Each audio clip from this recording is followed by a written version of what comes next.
Greetings, Pamlulu. Today we're going to presentate about Undang-Undang Informasi dan Transaksi Elektronik. My name is Michelle Leta. My name is Kasa Lintang. My name is Fadila Isra Zahra. My name is Nurul Istiqomah. And we're going to start our presentation.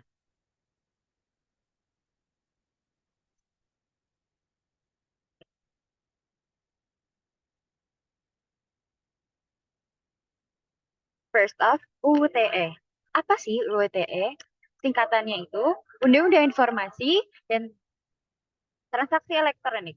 Adalah undang-undang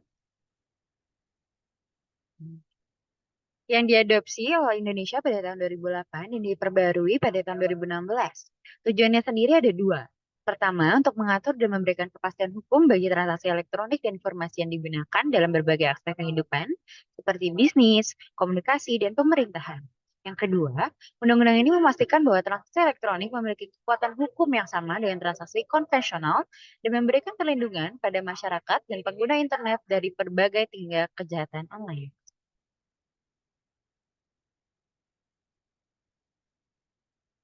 Lalu, dalam UU nomor 11 tahun 2008 tentang informasi dan transaksi elektronik, ini UU TE yang pertama.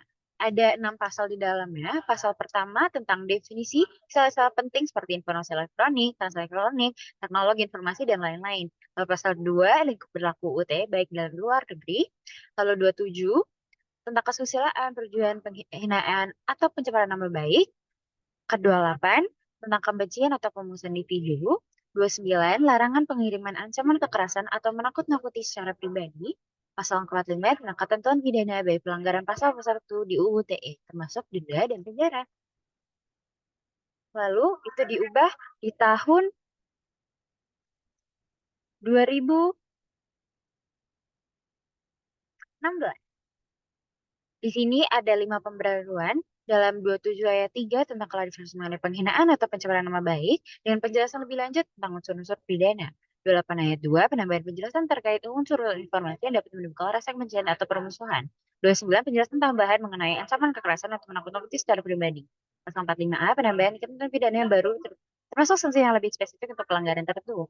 45B penegasan tentang perbuatan yang dilarang seperti penipuan dan tindak kemerugian melalui sistem elektronik.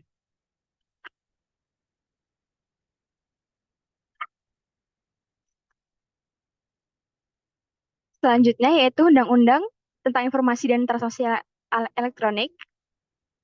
Yang pertama itu ada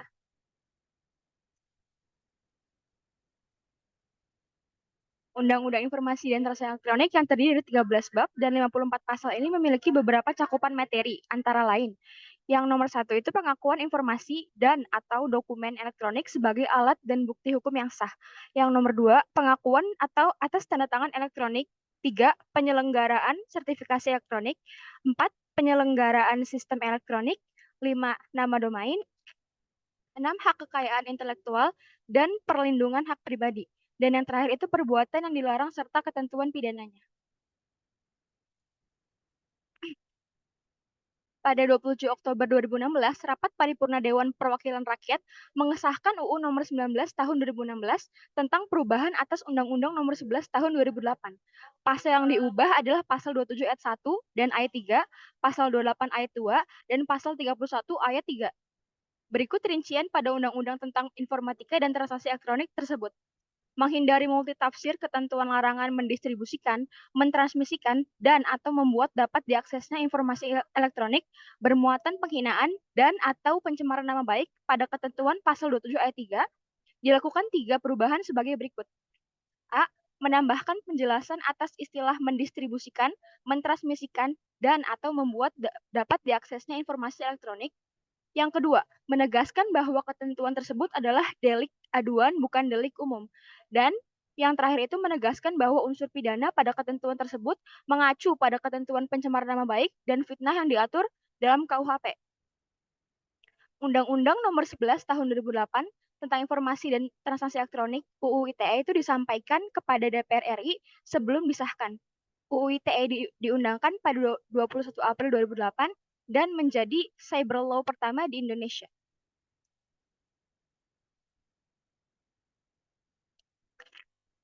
Selanjutnya itu ada menurunkan ancaman pidana pada dua ketentuan sebagai berikut.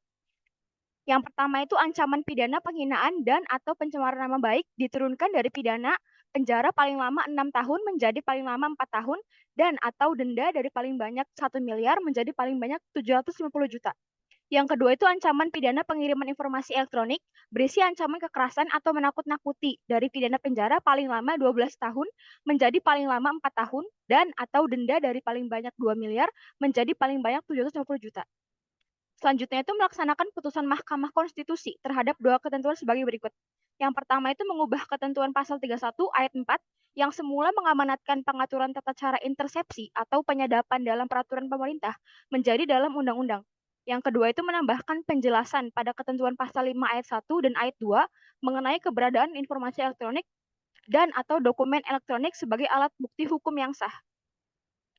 Selanjutnya itu melakukan sinkronisasi ketentuan hukum acara pada pasal 43 ayat 5 dan ayat 6 dengan ketentuan hukum acara pada KUHP sebagai berikut.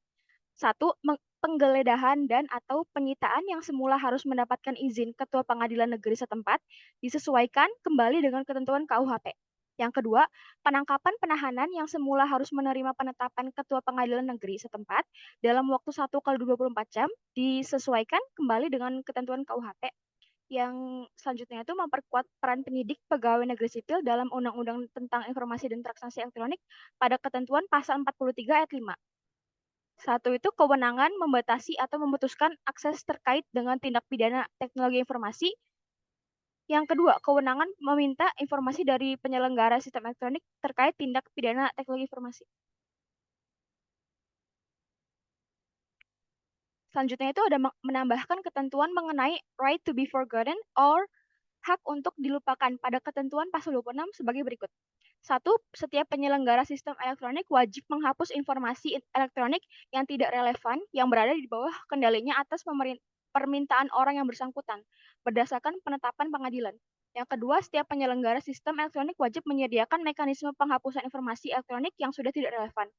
Memperkuat peran pemerintah dalam memberikan perlindungan dari segala jenis gangguan akibat penyalahgunaan elektronik dan transaksi elektronik dengan menyisipkan kewenangan tambahan pada ketentuan pasal 40. 1. Pemerintah wajib melakukan pencegahan penyebarluasan informasi elektronik yang memiliki muatan yang dilarang. 2. Pemerintah berwenang melakukan pemutusan akses atau memerintahkan kepada penyelenggara sistem elektronik untuk melakukan pemutusan akses terhadap informasi elektronik dan memiliki muatan yang melanggar hukum. Selanjutnya tentang perbuatan yang dilarang dalam UU ITE dan implikasinya. 1. Menyebarkan video asusila. Perbuatan pertama yang dilarang dalam UU ITE adalah orang yang dengan sengaja dan tanpa hak mendistribusikan atau mentransmisikan atau membuat dapat diaksesnya informasi elektronik atau dokumen elektronik yang memiliki muatan yang melanggar kesusilaan. Ini diatur dalam pasal 27 ayat 1 UU ITE. Setiap orang yang melanggar kesusilaan sebagaimana dimaksud dalam pasal 27 ayat 1 dipidana dengan pidana penjara paling lama 6 tahun dan denda paling banyak 1 miliar rupiah. 2. Berita bohong. Berita bohong juga dilarang dalam pasal 28 ayat 1 UU ITE yang berbunyi bahwa setiap orang dengan sengaja dan tanpa hak menyebarkan berita bohong dan menyesatkan yang mengakibatkan kerugian konsumen dalam transaksi elektronik. Bagi para pelaku penyebar berita bohong, bakal dipidana dengan pidana penjara paling lama 6 tahun dan atau denda paling banyak 1 miliar rupiah. Yang ketiga, pencemaran nama baik. Pasal 27 ayat 3 UU ITE juga mengatur tentang pencemaran nama baik. Pelaku yang dijerat dengan pasal ini bakal dipidana dengan pidana penjara paling lama 4 tahun dan denda paling banyak 750 juta rupiah. Selanjutnya, pada revisi UU nomor 19 tahun 2016, dijelaskan bahwa ketentuan pada pasal 27 ayat 3 merupakan delik aduan. 4. Pemerasan dan pengancaman. Orang yang melakukan pemerasan dan pengancaman juga berpeluang dijerat pasal 27 ayat 4 UU ITE. Hukumannya adalah dipidana dengan pidana penjara paling lama 6 tahun dan denda paling banyak 1 miliar rupiah. 5. Judi online. Selanjutnya, pasal 27 ayat 2 UU ITE memuat larangan perbuatan yang bermuatan perjudian. Hukuman untuk mereka yang melanggar adalah dipidana dengan pidana penjara paling lama 6 tahun dan denda paling banyak 1 miliar rupiah. Keenam, ujaran kebencian. Orang yang menyebarkan informasi dengan tujuan untuk menimbulkan rasa kebencian atau permusuhan individu dan kelompok masyarakat tertentu berdasarkan atas suku, agama, ras, dan antar golongan, juga merupakan perbuatan yang dilarang di dalam pasal 28 ayat 2 UU ITE. Hukuman dengan ujaran kebencian sebagaimana dijelaskan pada pasal 28 ayat 2 adalah dipidana dengan pidana penjara paling lama 6 tahun dan denda paling banyak 1 miliar rupiah. 7. Teror online. Pada pasal 29 UU ITE mengatur perbuatan teror online yang dilarang. Pasal ini bakal menjerat setiap orang dengan sengaja dan tanpa hak mengirimkan informasi elektronik dan dokumen elektronik yang berisi ancaman kekerasan atau menakut-nakuti yang ditujukan secara pribadi.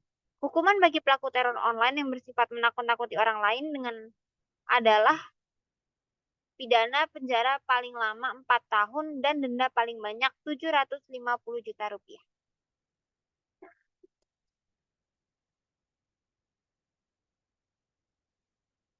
Berikutnya adalah contoh kasus pelanggaran UU ITE yang mana sebuah hoaks atau penyebaran kebohongan kepada publik.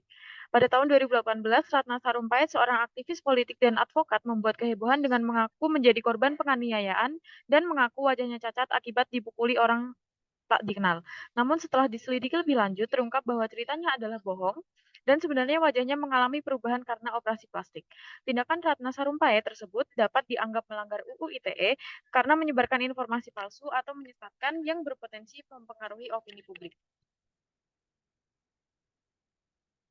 Selanjutnya yang baru baru saja kemarin terjadi adalah pelanggaran UU ITE oleh streamer game online terkait judi online.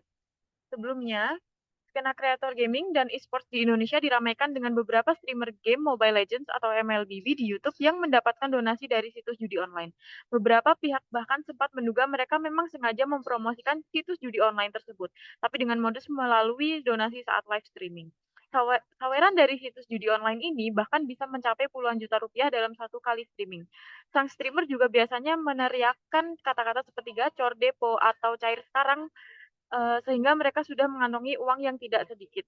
Pasalnya para penonton streamer ini mayoritas adalah anak-anak dan remaja yang masih para pelajar, sehingga dikhawatirkan akan menimbulkan bibit-bibit judi online sejak usia dini.